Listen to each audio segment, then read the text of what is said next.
No final de julho, o presidente americano Donald Trump chegou a Ankara, na Turquia, para participar da cúpula da OTAN. A escolha da Turquia como sede não foi casual. O país ocupa uma posição estratégica única, com fronteiras que tocam o Irã, controlam acesso ao Mar Negro e servem de ponte entre a Europa e o Oriente Médio. Trump deixou claro que só compareceu porque o anfitrião era Recep Tayyip Erdogan, a quem chama de amigo e líder forte. Durante as conversas bilaterais, sinalizou a intenção de suspender as sanções impostas à Turquia pela compra do sistema de defesa russo S-400 e abriu caminho para a retomada das vendas dos caças F-35, interrompidas há anos. Para a Turquia, a visita representava a chance de recuperar peso dentro da aliança e reforçar laços com Washington no momento em que a guerra na Ucrânia e as tensões no Oriente Médio elevavam o valor militar e diplomático de Ankara. Foi a primeira visita de um presidente americano ao país desde Barack Obama. Aquela viagem, no entanto, não terminou como uma rotina de cúpula da OTAN. Enquanto as discussões oficiais avançavam, os serviços de inteligência americanos detectaram uma ameaça concreta vinda do Irã. A possibilidade de um míssil ser disparado contra o avião presidencial. A informação chegou após o colapso das negociações entre Washington e Teherã e a retomada de ataques aéreos americanos contra alvos iranianos. Trump já havia declarado publicamente durante a própria cúpula que era o alvo número 1 de Teherã. O risco de um ataque bem-sucedido naquele momento poderia transformar a crise em um conflito aberto de proporções regionais, arrastando aliados e elevando o nível de enfrentamento no Oriente Médio. No dia 8 de julho, as câmeras registraram Trump subindo a bordo do antigo Air Force One no aeroporto de Ankara. Ele havia deixado a aeronave mais nova, doada pelo Qatar, um Boeing 747-8, mas anunciou que partiria no modelo antigo por nostalgia. O que as imagens não mostraram foi o que aconteceu minutos depois. Do lado oposto da fuselagem, onde as câmeras dos jornalistas estavam posicionadas, um caminhão Catherine, um veículo habitualmente usado para carregar refeições a bordo de aviões, foi elevado até a porta de compartimento. E então, Trump e alguns assessores especiais entraram no caminhão e foram transferidos secretamente para o Boeing 757, também conhecido como C-32A, um Boeing modificado usado normalmente pelo vice-presidente. A aeronave menor decolou com o indicativo de chamada REACH-18. O Air Force One original partiu com jornalistas e funcionários a bordo, que receberam ordem de baixar as cortinas das janelas e permanecerem sem saber que o presidente não estava mais com eles. O secretário de guerra, Pete Hegseth, também embarcou no C-32A ao lado de Donald Trump por uma escada externa, de forma a tornar a operação aparentemente rotineira. A manobra transformou o Air Force One em isca.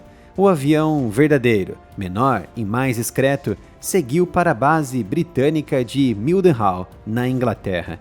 De lá, Trump retomou seu trajeto de volta aos Estados Unidos.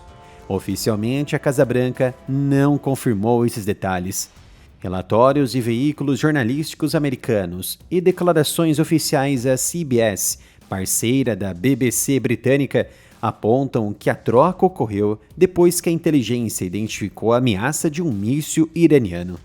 Trump, em conversa com repórteres a bordo, falou das ameaças constantes e afirmou: "Se eu for, vocês vão também." Quando questionado sobre as cortinas fechadas, respondeu que a viagem era perigosa por causa dos canalhas com quem se lidava, ou seja, em referência ao Irã. Tem um recado para você. Se quer assistir este vídeo completo, faça como esses membros do canal. Torne-se um membro exclusivo, basta clicar no botão de Seja Membro e tenha acesso a conteúdos exclusivos. A operação revela o grau de prontidão e o nível de risco avaliado. A Turquia compartilha a fronteira com o Irã. Qualquer lançamento de míssil a partir de território iraniano ou de grupos de procuração poderia atingir a área de decolagem em poucos minutos.